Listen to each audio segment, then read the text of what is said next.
South Dakota 2013. Almost 200,000 cattle are killed in a massive snowstorm when snow that appeared like cotton balls got stuck in their nostrils, suffocating them, and the temperature in neighboring states reached 90 degrees. In 2003 and 2017, hundreds of thousands of llamas and alpacas died as a result of anomalous sub-zero Arctic weather in Peru, a country which reaches to the equator. The following year, hail the size of baseballs fell in dozens of areas all over the world, from the USA to Serbia, Australia, South Africa. This hail was so large, it even damaged airline cockpits and forced emergency landings.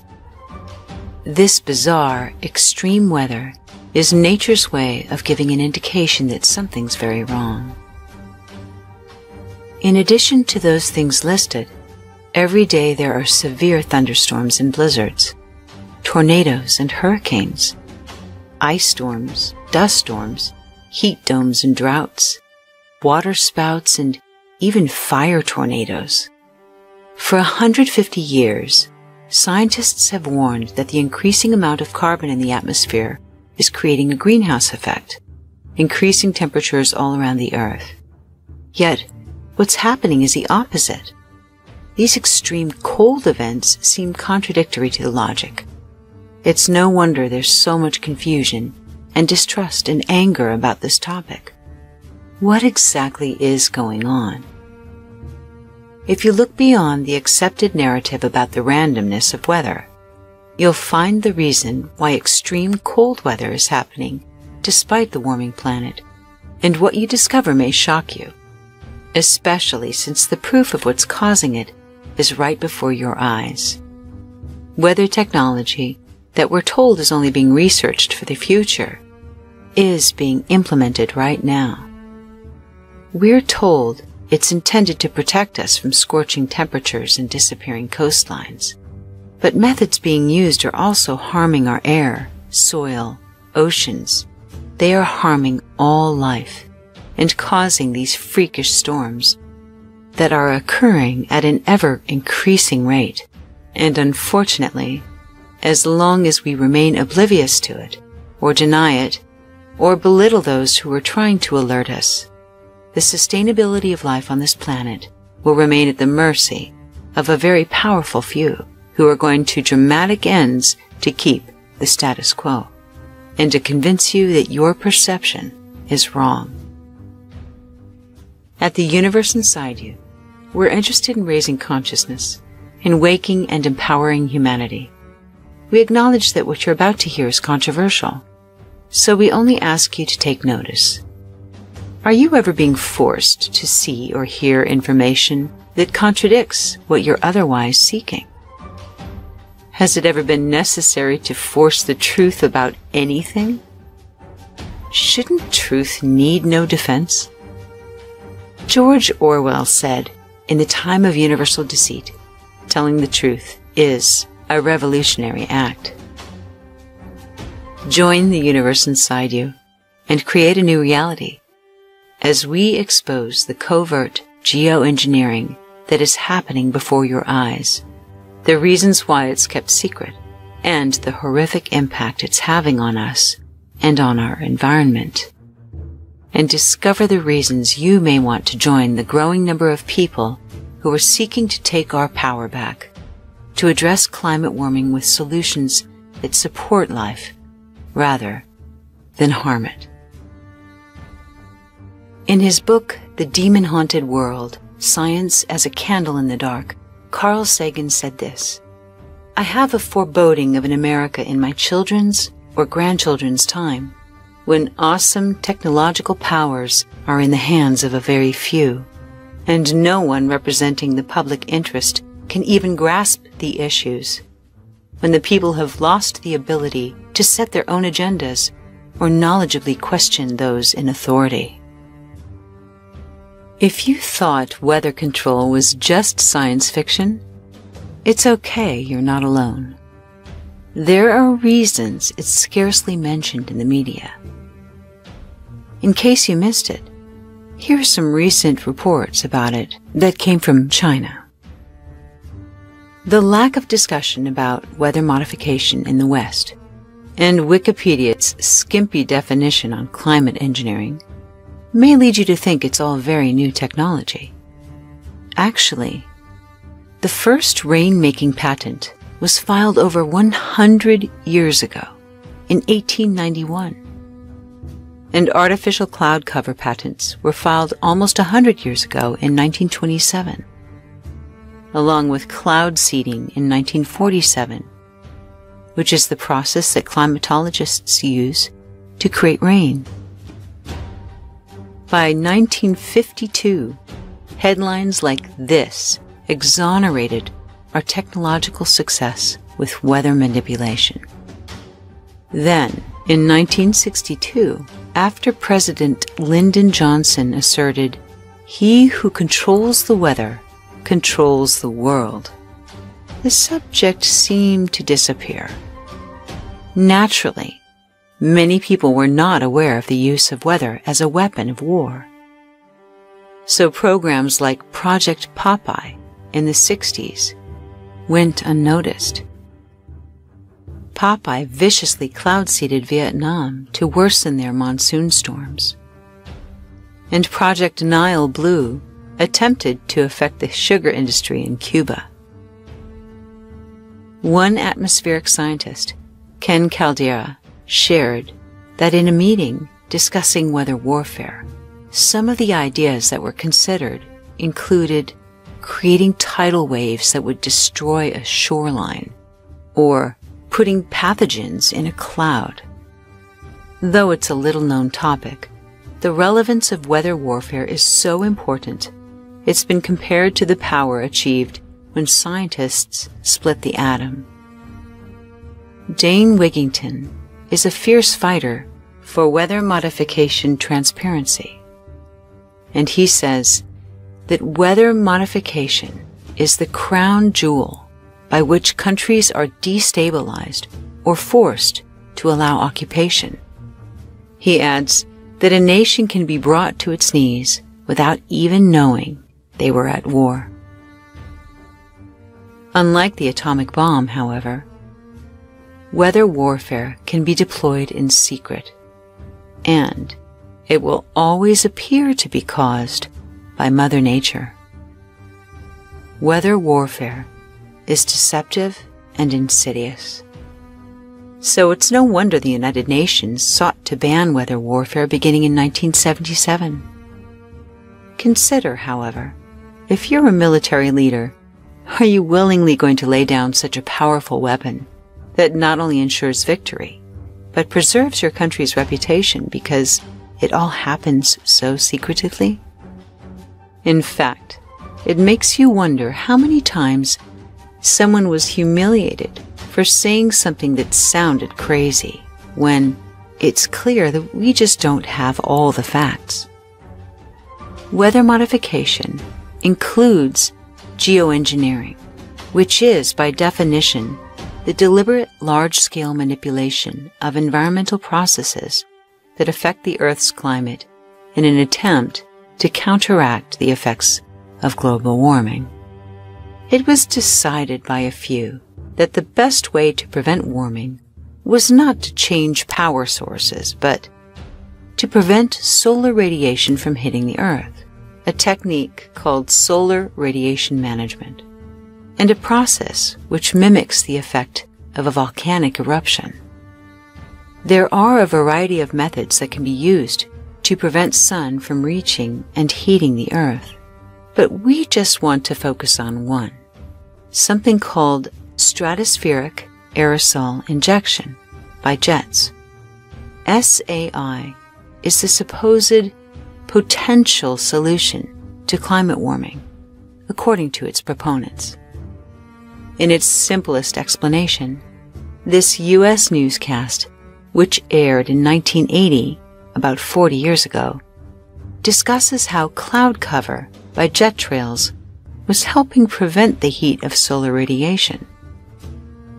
So this technique has long been known to be effective. Information like this invites us to trust the process.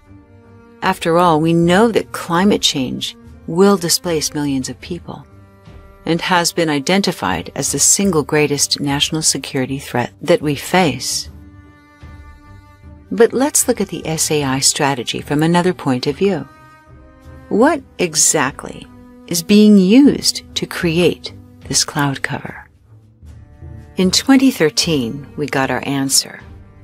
The most renowned geoengineering scientist in the United States, David Keith, appeared on the Stephen Colbert Show to promote his book, A Case for Climate Engineering.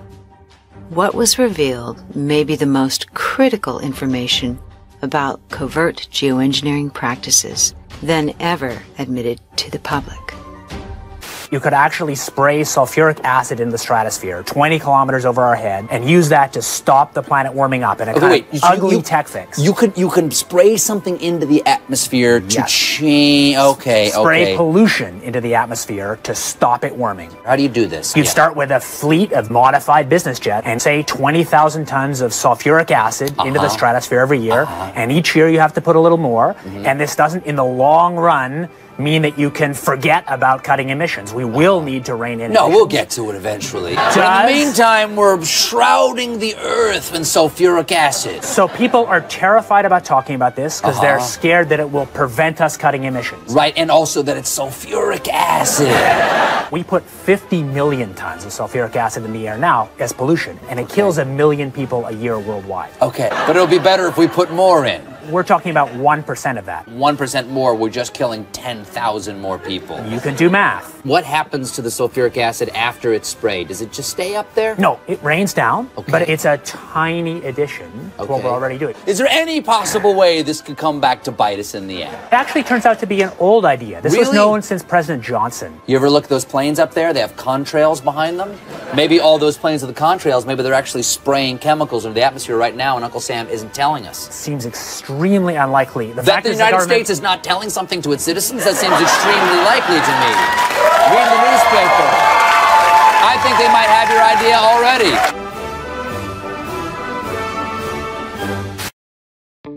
So, this world-renowned climatologist says, if we can just inject a little more sulfuric acid and metal nanoparticulates into the stratosphere, we can effectively reflect the sun's heat, even if it kills tens of thousands of people, so that we can buy time and eventually get around to decreasing our reliance on polluting fossil fuels. If you were given a choice, would you give a thumbs up for willingly adding these toxins to your respiration, soil, food, and water supply? To allow BP, Exxon, Chevron, and the rest to have a few more decades exercising optimal power and profit?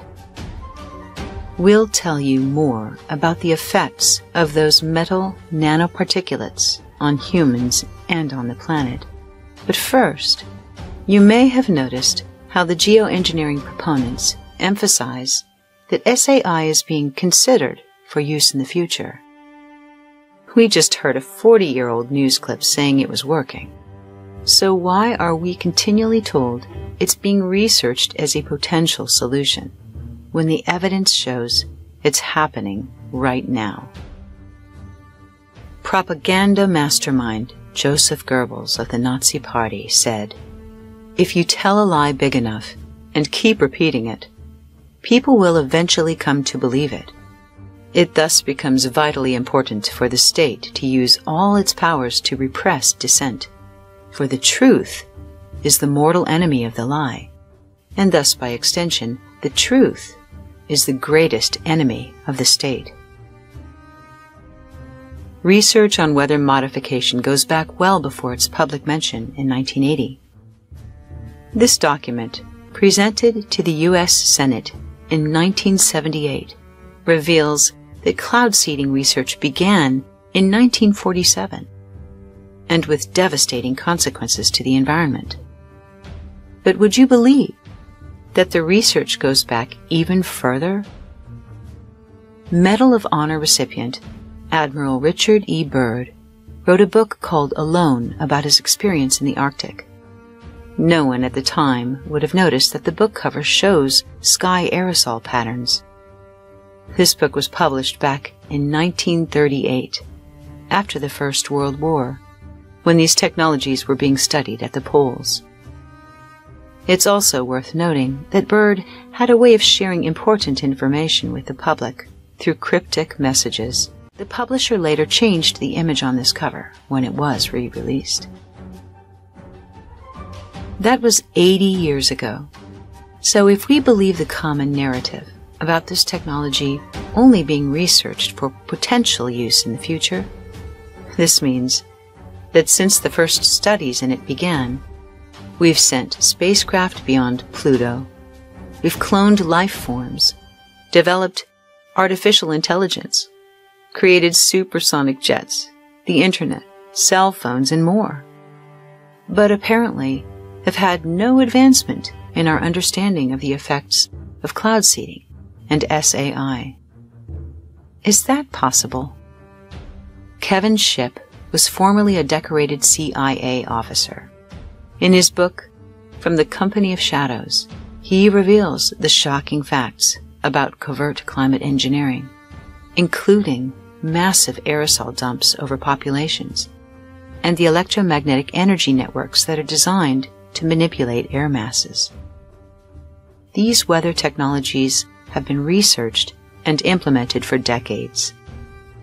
Seeing how incredibly effective, how complicated, and how harmful these technologies are to life, it's no wonder so little is shared with the public.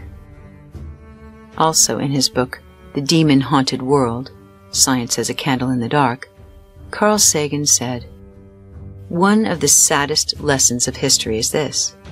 If we've been bamboozled long enough, we tend to reject any evidence of the bamboozle. We're no longer interested in finding out the truth. The bamboozles captured us.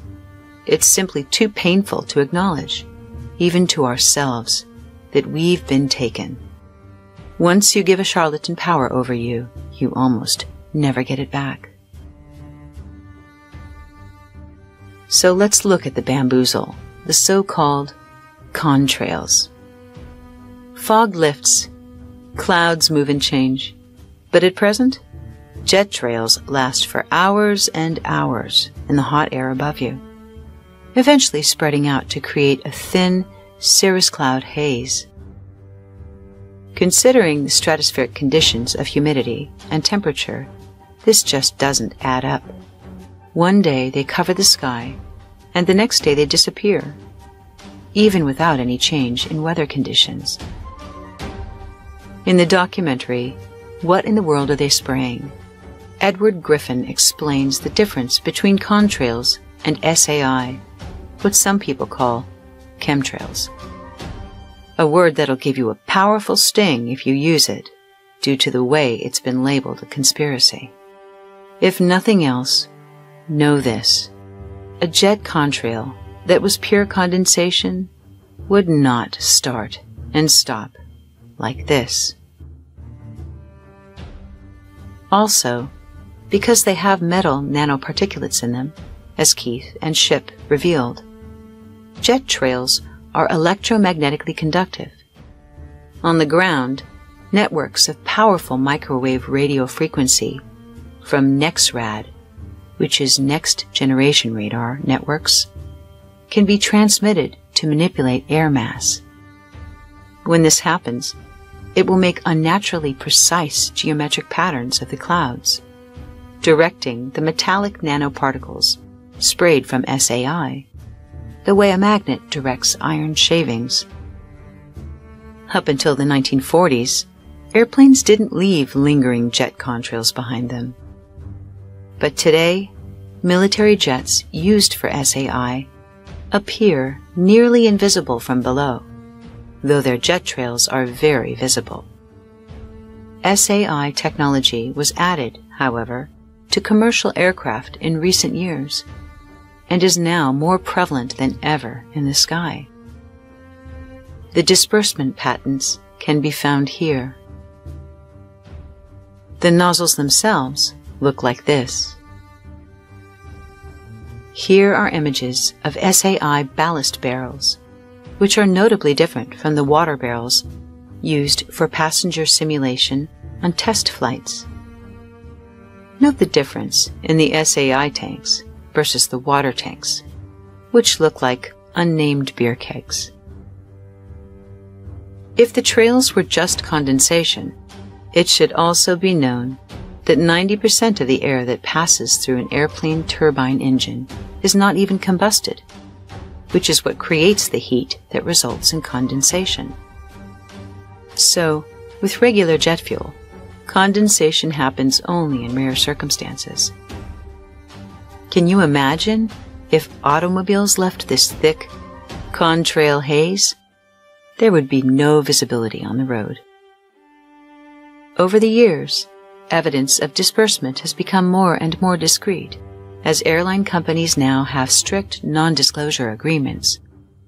WikiLeaks made it known, however, that airlines receive billions of dollars from the government, so there's no doubt they'll do whatever is required of them. Sometimes, it's easier to see the forest through the trees when you can get the whole picture. Here are some satellite photos looking down from far above, which show the perfect geometrical patterns of unnatural weather formations. No matter how much scientists say that SAI is only being considered for the future, the truth is staring us in the face. It's happening now. It's been going on for a long time. The atmospheric scientist mentioned earlier, Ken Caldeira, admitted that over 200 tests had been conducted over the human population without their knowledge or consent. Another admission about the effect of airplane contrails was published in Smithsonian Magazine, where it was presented as though the decrease in solar radiation were purely coincidental. This is likely a part of the intention to educate and gradually ease into disclosing the current climate engineering strategies, as the United Nations, Keith, and others want to do. We've come to accept these strange tic-tac-toe sky patterns as normal. In fact, even as the U.S. continues to deny existence of such programs, in March of 2019, the USA and Saudi Arabia refused to agree to efforts made by the UN to improve the world's understanding of potential efforts to lace the sky with sunlight-reflecting aerosols. It appears these world powers have their own agenda and are uninterested in yielding the control these powerful technologies provide them. Now that you understand these concepts, we invite you to pay attention to the trails in the sky, how they hold their shape, and then finally, over hours, dissipate to create thin, white cirrus clouds that help keep the climate cool. Sometimes, you can see the effect of microwave energy as they assume unnatural and perfect lines and geometrical patterns. Even if you choose not to investigate what's happening above you, you can't help but notice how odd it is to have propaganda of denial forced in your face. So how does all this relate to extreme weather? Because weather modification is almost entirely omitted from public discussion, it's easy to assume that all weather, including extreme weather, is normal. Seeing as all the planet is connected, however, weather engineering is never totally isolated. One area affects everywhere. So, it makes sense how an extreme temperature in one area may lead to its opposite in a neighboring area. According to the many sources shared above, there's a network of radio frequency transmitters that are spread across many countries and are used to manipulate precipitation and dry air mass. The common narrative says that these NEXRAD transmitters merely read the weather, but radar sourced from weather modification facilities shows different, revealing how they actually transmit microwave energy.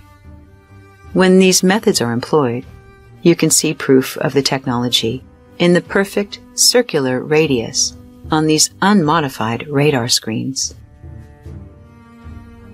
So, these facilities direct high-powered microwave radiation frequencies, which blast the metal nanoparticulates, aluminum, and barium and others, as Keith discussed. This makes air mass become electromagnetically charged and causes an electrical chain reaction that dramatically heats the ionosphere up to 10,000 degrees, making winds rapidly spin, according to the hemisphere it's in, and then creating a circular high, or sometimes low, pressure dome. These fry the affected areas underneath with heat waves and deny an area precipitation. Just like a magnet directs iron shavings, precipitation and heat can be directed, simply shut on or off. In similar fashion, when precipitation is wanted, a process called chemical ice nucleation can be used to engineer a storm, often resulting in the unnaturally textured and oversized hail. This hail is anything but pure water vapor. Could technology really be creating these freak storms? As mentioned, the patents for all these methods are viewable. Just see for yourself. So when these strategies are implemented to create precipitation or heat, a neighboring area will pay the cost with an opposite extremity. If this sounds far-fetched, do you think it's a mere coincidence that in 2015, the United States government put a universal gag order on employees of the National Weather Service, the National Oceanic and Atmospheric Administration, and the U.S. Department of Commerce? But one of the most shocking aspects of SAI geoengineering is its disregard for the effects metals have on life. Aluminum does not occur by itself in nature, only combined with other elements or compounds. Now, however, it's being detected everywhere, in our fresh water, our oceans, even on the highest mountain peaks. With the admission of its use in SAI, it's shocking to read the dangers of aluminum. Dr. Russell Blaylock is a brain neurosurgeon who has tried to make public the effects that metal toxicity is having on humans. He points out that human brains show more and more aluminum, particularly in neurological disorders like Alzheimer's, ALS, Parkinson's, and multiple sclerosis. Dr. Blaylock says these conditions are not due to the aging of the population, but that they are due to toxins like aluminum, including that in vaccines, adding, "No one's telling the truth." He also says that when these metals, aluminum, barium, and stadium, are combined, they're especially toxic. The most damaging result is cognitive dysfunction, including memory loss. The smaller the nanoparticle, the more likely it is to cross the blood barrier to enter the brain, where it stays. Blaylock is not alone. Long ago, neurobiologists determined the connection between aluminum and Alzheimer's. Understanding that SAI could be contributing to an epidemic number of cognitive, neurological, and autoimmune disorders in our population, Blaylock has even gone so far as to say this: "I pray that the pilots who are spraying this dangerous substance fully understand that they are destroying the lives and the health of their families as well." Who's paying the cost to keep our fossil fuels burning? Another show of toxicity in our environment is occurring in our dead oceans and bodies of water. While there are many potential reasons contributing to this problem, geoengineers have explained that increasing iron in the ocean increases algae, and algae is beneficial because it feeds on the carbon in the air, pulling it from the atmosphere. Now, the overabundance of algae is destroying pristine fresh and ocean waters, streams and rivers, as if the plastic problem wasn't enough. Metal toxicity is even showing up in soil, which means it becomes part of the nutrient uptake of crops and trees, making all life vulnerable to its effects. While there are many factors contributing to the loss of our natural environment, this insidious, invisible villain accumulates over time, making environments lethal and sick, not unlike radiation poisoning. And this is only one of many radical consequences of SAI geoengineering. Is it any wonder so much effort is put into controlling information and into persuading us that those non-dissolving lines across the sky are merely the condensation of water vapor? Here's a thought for you. Since there's plenty of evidence in government, the scientific community, and even in the United Nations, that geoengineering has been and is being practiced, consider what our news would actually look like if there was transparency around the technologies being used. Instead of your existing weather predictions, the truth might actually sound something like this. Today, there was cloud seeding over Ohio, and you can expect some extreme weather as a result. You can expect a storm within 100 miles of Toledo, and if you live beyond that, you can expect 3 days with no humidity.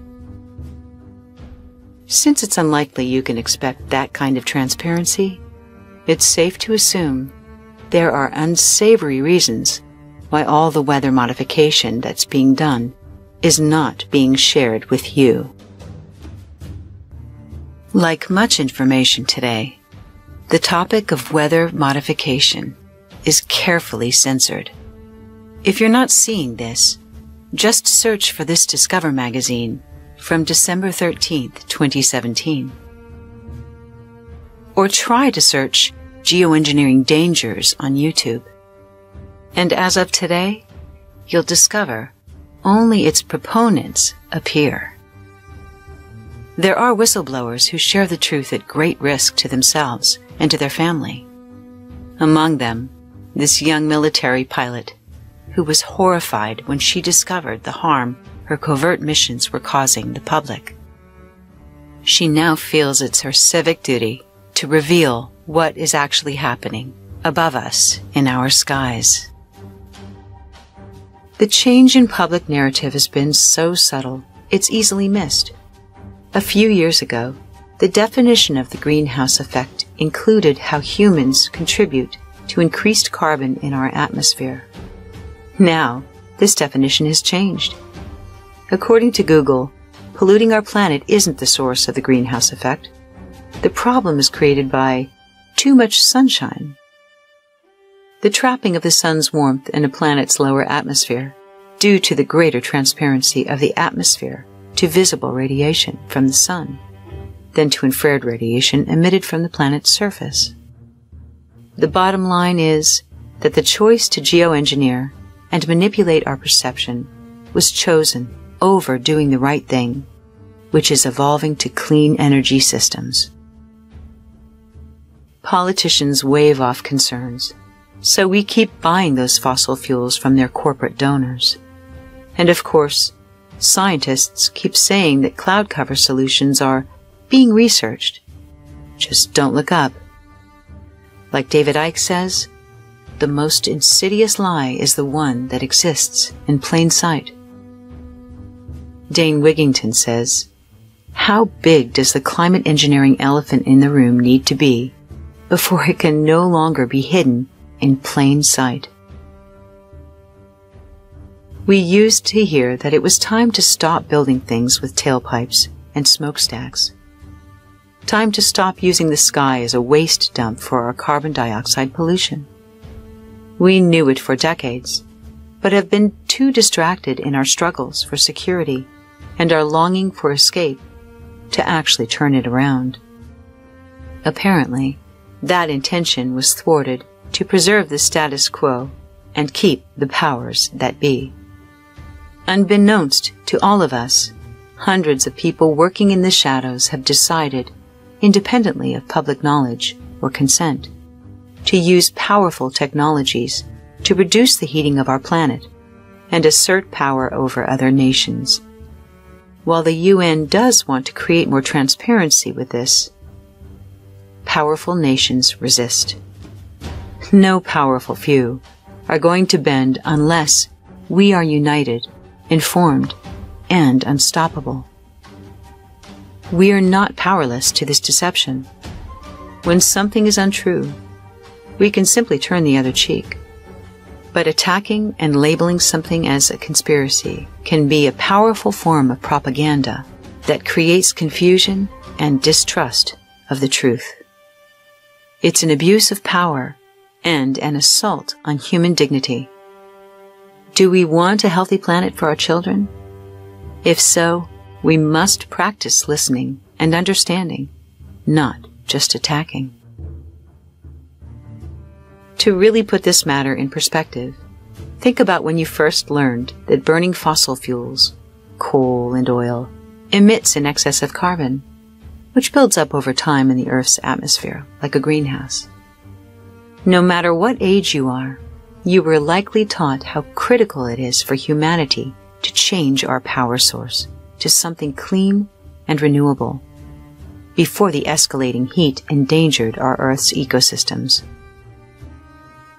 Well, here's how successful that's been. Sadly, despite decades of goodwill and effort, oil and coal industries are more powerful than they've ever been. Consider, the population is over 7.5 billion people worldwide, and almost every human being depends on them in some way. Climate warming and SAI jet trails are not the hoax. Maybe the only real hoax is government's supposed efforts over the last 100 years to convert to clean energy and detach from the powerful companies that fill their pockets.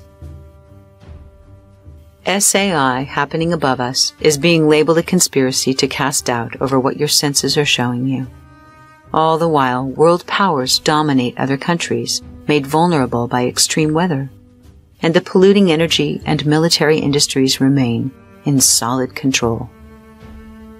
Somehow, the most rational, intelligent, life-giving solution, renewable energy, got trumped by other strategies. And weather modification allows powerful companies and the military to preserve their financial and physical power and to work covertly. Geoengineering does work, temporarily, but it comes at a dangerously high cost.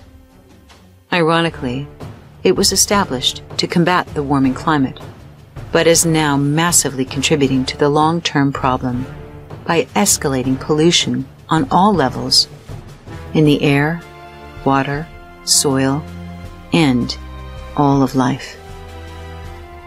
There's a reason why colonizing Mars has gained so much attention. Gaia and our children need us to wake up from complacency. It's way past time to convert to clean energy sources.